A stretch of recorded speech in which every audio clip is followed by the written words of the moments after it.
Hi అందరికి. ఈరోజు మనం మామిడికాయ పప్పు చేసుకుందామా. ఇది చాలా సింపుల్, సూపర్ టేస్టీ కూర. మొదట ఒక బౌల్ తీసుకోవాలి, దాన్ని స్టవ్ మీద పెట్టాలి.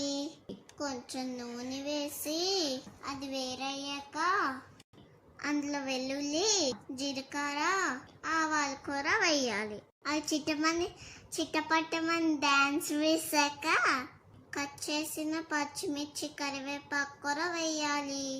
తర్వాత ఉల్లిపాయల కూర వేయాలి.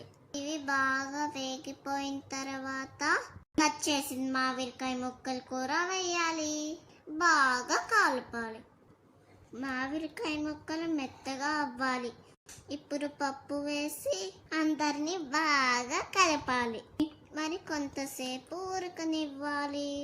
పప్పు మామిడికాయ బాగా కలపాలి. అవసరమైతే కొంచెం నీళ్లు కూర వేయచ్చు. ఇప్పుడు పప్పు బాగా ఉడికాక స్టవ్ ఆపేసి పక్కన పెట్టుకోవాలి.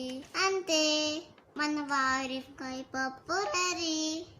ఇది అన్నంలోకి సూపర్ ట్యాంగీ.